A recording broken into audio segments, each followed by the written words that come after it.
Bueno chicos, ¿cómo están? Entonces aquí vamos a comenzar hoy, el día de hoy, sí, vamos a comenzar con el tema de factores bióticos. ¿Listo? Estén muy pendientes a la clase del día de hoy. Al final vamos a tener un ejercicio muy importante para hacer. Entonces, como les acabo de mencionar, factores bióticos como tema principal del día de hoy. Nuestras metas son reconocer a esos elementos conocidos como los factores bióticos en un ecosistema y además establecer diferencias entre los organismos que conforman los diferentes reinos de la naturaleza. Esos serán entonces nuestros dos objetivos, nuestras dos metas del día de hoy. Ténganlas muy presentes para que en el transcurso de la sesión vayamos identificando cada una de ellas y llegando pues a resolverlas. Pero antes, chicos, quisiera hablarles de lo común que presentan cada uno de los factores bióticos dentro de nuestro ecosistema. Y lo principal que tienen en común es que todos están formados por células o incluso son células, ¿ok? Entonces, vamos a decir que la célula, en términos generales, va a ser la unidad fundamental para todos los seres vivos. Esto entonces va a ser la célula. Bien. Esa célula va a tener características muy particulares. Bien. Y esas características van a permitir que su funcionamiento y que sus características también sean particulares. Bien. Pero existen dos tipos de células.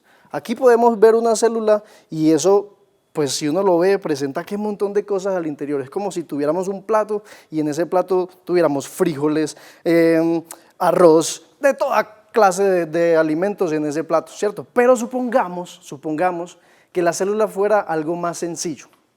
Por ejemplo, un huevo.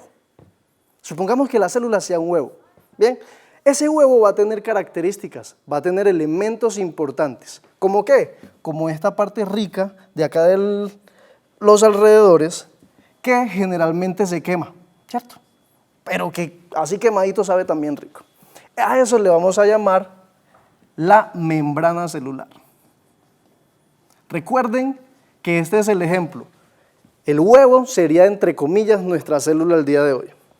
Y a esa membrana se le conoce como la membrana celular. Internamente, lo que sería la yema del huevo, podríamos decir que es lo que conocemos en las células como el núcleo. El núcleo de la célula. ¿Listo? Y además, entre el núcleo y la membrana celular vamos a tener otro componente que vendría siendo, en el ejemplo que tenemos el día de hoy, la clara del huevo. Y a esa clara del huevo le vamos a llamar el citoplasma. Bien, entonces vamos a tener esas tres características, esos tres elementos formando una célula como base, pero recuerden que internamente también va a tener muchos otros elementos que van a permitir que cada una de las funciones de la célula se efectúen. Pero como les dije anteriormente, además, hay dos tipos de células. Hay unas que presentan núcleo, como la acabamos de ver, y hay otras que no presentan ese núcleo. O sea que es como si tuviéramos un huevo sin yema. Recuerden, las mismas otras partes también están. El citoplasma y la membrana celular. Citoplasma y membrana celular. ¿Ok? Dos diferentes células con dos contenidos o dos características en particular diferentes. Bien. Si queremos además nombrar a esos tipos de células, vamos a decir que estas células con núcleo se conocen como las células eucariotas. Esas células eucariotas van a ser entonces aquellas que presentan un núcleo. Ese núcleo es importante porque aquí está la información genética. Bien, ¿qué es eso de información genética? Resulta que las características que los papás heredan a sus hijos o lo que los hijos heredan de sus papás, como por ejemplo que dicen, ay mira, le sacó los ojos al papá, tiene los ojos igualitos al papá, tiene esas orejitas igualitas a la mamá, y así sucesivamente. Todas esas características externas de los individuos tienen una información, o sea, están dentro del núcleo de las células. Bien, esa información de esas características se encuentran en el núcleo de la célula. En el caso de las células eucariotas, o sea, en el caso de las células que presentan núcleo. Pero hay otro tipo de células, como ya lo habíamos mencionado, que no presentan núcleo, y estas se conocen como las procariotas. Las células procariotas, entonces, son aquellas que no presentan núcleo, o sea que ese material genético del cual habíamos hablado, que se encontraba en el núcleo de las eucariotas, lo podemos encontrar fácilmente allí, en el citoplasma, ¿ok? O sea, fuera de lo que sería el núcleo dentro de las eucariotas. Entonces, ya tenemos claro una de las características básicas de los factores bióticos. Cada uno de esos factores bióticos va a estar formado por una o muchas más células, ya sea eucariotas o procariotas. Vamos a ver quiénes hacen parte de qué. Por ejemplo, acá ya tenemos los 5 reinos. El reino Animalia, el reino Plantae, que es el de los vegetales, el reino Fungi, de los hongos, el reino Protista, de organismos unicelulares, que no solamente presentan una sola célula y por ende no los podemos ver a simple vista, y el reino Monera, donde se encuentran las bacterias. De cada uno de estos vamos a hablar y vamos a identificar cuál de ellos presentan células con núcleo, o sea, células eucariotas, o células sin núcleo, o sea, células procariotas. Por ejemplo, si queremos colocar una E para los individuos eucariotas y una P para los individuos procariotas, podemos fácilmente decir que el reino animal presenta células eucariotas. El reino Plantae o vegetal también presenta células eucariotas. Además, el reino Fungi e incluso estos de los protistas presentan células eucariotas, o sea, células con núcleo, mientras que el reino de las bacterias son procariotas, o sea, que presentan células o incluso realmente ellos son una sola célula que no tiene núcleo. Entonces, iniciemos. Animales.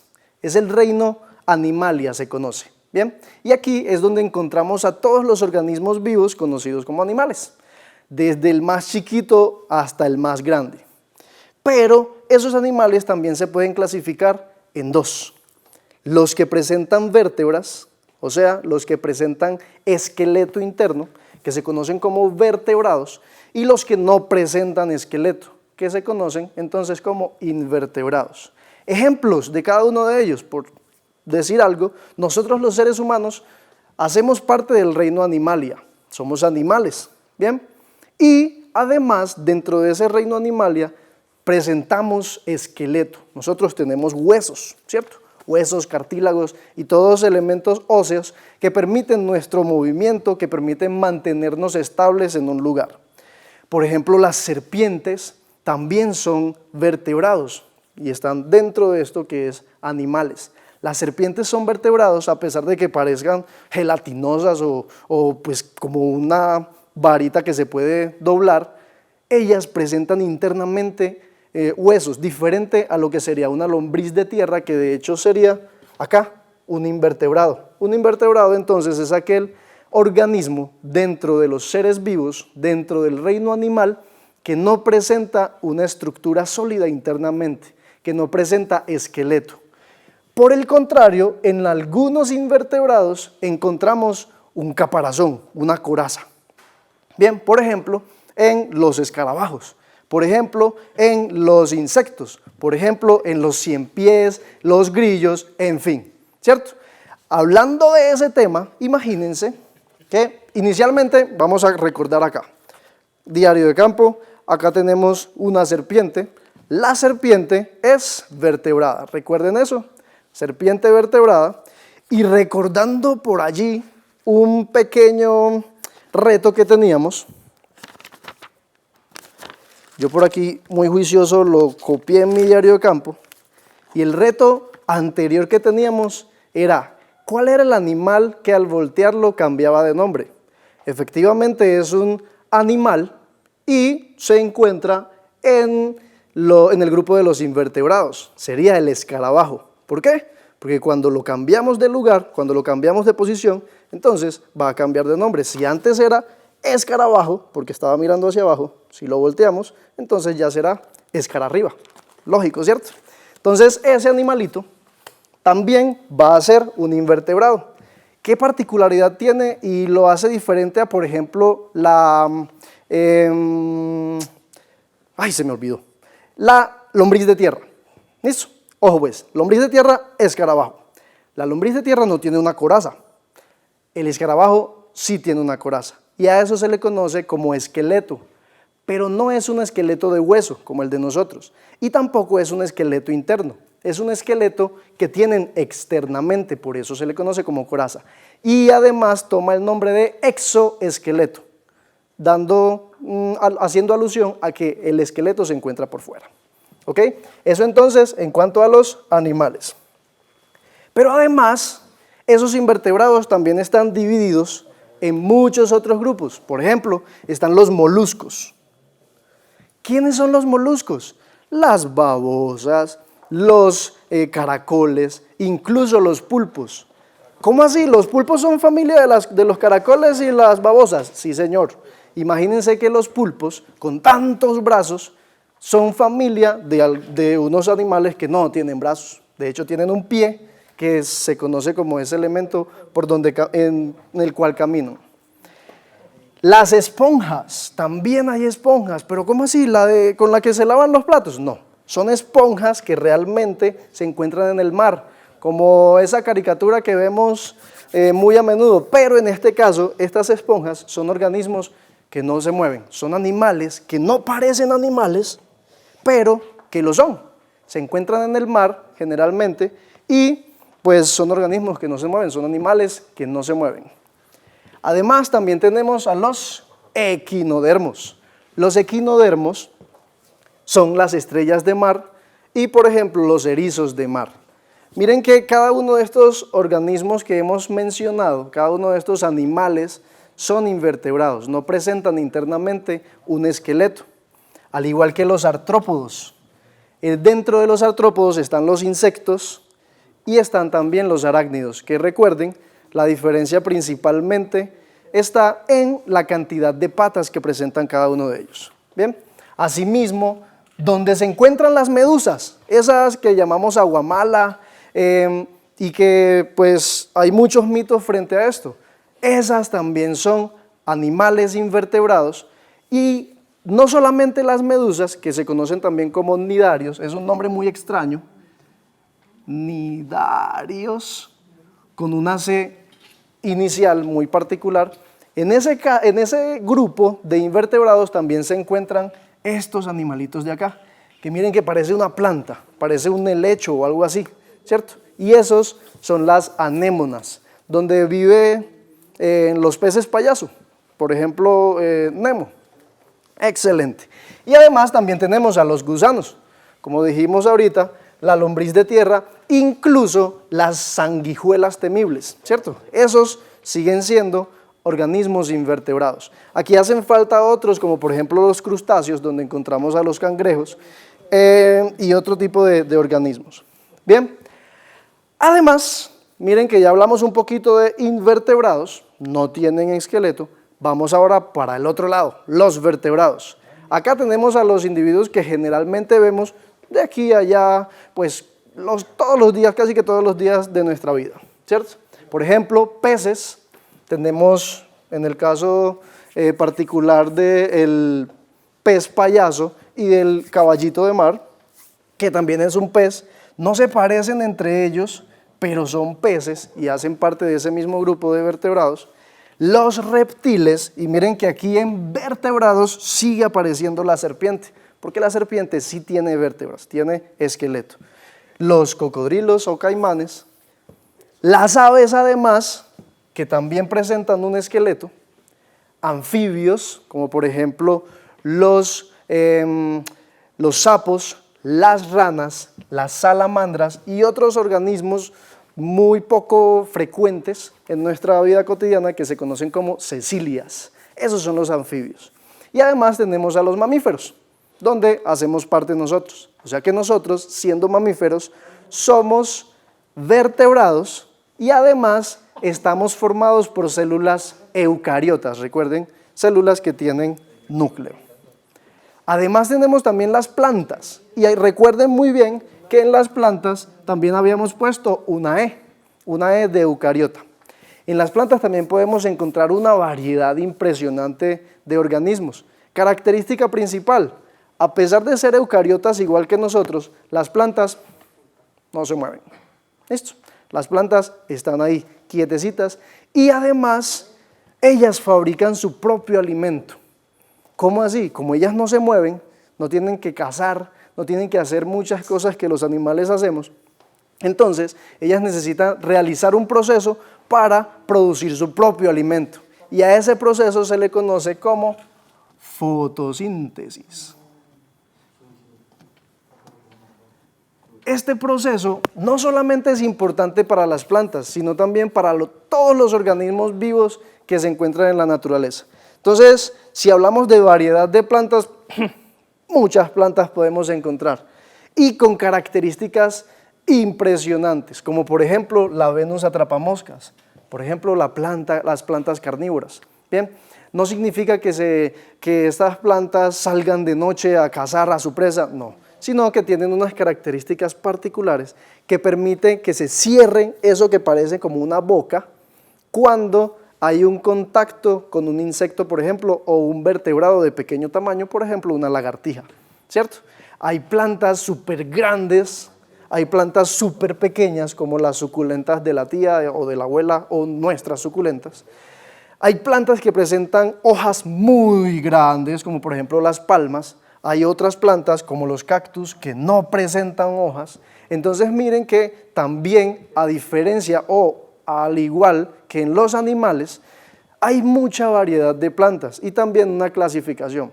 Acá no podemos hablar de vertebrados o invertebrados porque no son animales. Recuerden que vertebrados e invertebrados solamente se queda para el lado de los animales. Acá tenemos otro tipo diferente de clasificación. Bien, además podemos encontrar plantas mucho más pequeñas que las pequeñas de las cuales ya habíamos hablado, ¿cierto? Como por ejemplo los musgos, esos que normalmente le salen a las piedras cuando están muy mojadas, cuando están muy húmedas. Esos son los musgos, los helechos y los ricos mangos que produce el palo de mango, ¿cierto? Entonces todo esto hace parte del reino que conocemos como el reino Plantae, o sea, el reino de los vegetales. Seguimos entonces con el siguiente reino. En este caso también tenemos que hablar de organismos eucariotas. Bien, los hongos o el reino fungi, donde están los hongos, son organismos eucariotas también. Estos tampoco se mueven. Esto significa que tienen características semejantes a las plantas, pero a diferencia de las plantas, ellos no fabrican su propio alimento. Por eso los hongos solamente nacen o aparecen en troncos, por ejemplo, en descomposición, en lugares donde hay materia que se está descomponiendo. Bien, porque ellos se alimentan de esos nutrientes que va expulsando la materia en descomposición. ¿Ok? Además, un ejemplo de esos ricos hongos, tenemos a los champiñones, qué cosa tan rica, ¿cierto? E incluso podemos encontrar hongos que no podemos ver a simple vista y que sí se expresan como una enfermedad, por ejemplo, como por ejemplo lo que da en algunas ocasiones en las uñas o como por ejemplo lo que da en ocasiones también en la piel cuando no nos cuidamos muy bien la piel. ¿Listo? De igual manera, chicos, tenemos a los protistas. ¿Qué diferencia hay entre estos? Estos, a pesar de ser eucariotas también, estos protistas son unicelulares. ¿Qué? ¿Cómo así que unicelulares? Están formadas por una sola célula. Bien, siguen siendo eucariotas, pero no tienen estructuras tan complejas como un brazo, como una cabeza, como una cola, ¿cierto? O como unas hojas. En este caso solamente son una solita célula, o sea que si queremos dibujar, por ejemplo, el huevo, este sería el caso particular, ¿cierto? ¿Por qué? Porque solamente va a estar formada por una sola célula y esa célula va a tener la membrana celular, el núcleo e incluso el citoplasma, ¿ok? Entonces, ¿dónde podemos encontrar a estos organismos? En charcos, o no tanto en charcos, sino en aguas estancadas, principalmente. Bien, son organismos que de cierto modo pueden parecerse también a plantas, porque pueden fabricar su propio alimento también, pero a diferencia de las plantas se pueden mover y están formadas por una sola célula. Entonces miren que ahí vamos a ir jugando con cada una de esas características. En el otro caso particular tenemos a las bacterias. Estas bacterias hacen parte del reino Monera y estos son lo que conocemos como protistas. Bien, las bacterias, al igual que los, como protistas no, procariotas. Recuerden que protistas son estos, ¿cierto? Y los protistas son eucariotas, mientras que los móneras, los del reino Monera, o sea, las bacterias, son procariotas. ¿Qué particularidad tiene?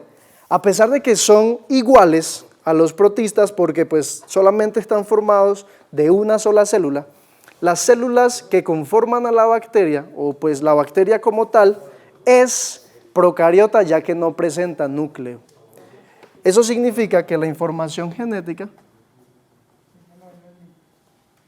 por acá tenemos la información genética fuera del núcleo. Recuerden que estamos hablando de los reinos de la naturaleza, ¿bien? Y que estos, ojo, estos organismos móneras, el reino Monera, habla principalmente de bacterias. ¿Listo? Es un Monera que pues no se preocupen por la tilde porque son palabras que provienen del latín, como ese plantae, ¿cierto? Y que pues realmente en este caso no se le colocaría la tilde. ¿Qué pasa aquí en este organismo en particular? Ojo, no todas las bacterias son malas, ¿cierto? De hecho, nosotros en nuestra boca presentamos bacterias que son muy beneficiosas, muy ventajosas para nosotros, porque ellas nos ayudan al proceso de digestión. Además, en nuestro estómago y en nuestros intestinos también hay una flora bacteriana, o sea, también hay presencia de bacterias, ¿ok? Esas bacterias son indispensables, muy importantes para nosotros, pero hay que tener un equilibrio. ¿Por qué? Porque si hay muchas bacterias, por ejemplo, ahí sí nosotros vamos a comenzar a tener inestabilidad. Chicos, nos vemos, vamos un momentico a recreo. Recuerden que después del recreo seguimos aquí con esto, que sería los reinos dentro de factores bióticos. No se despeguen.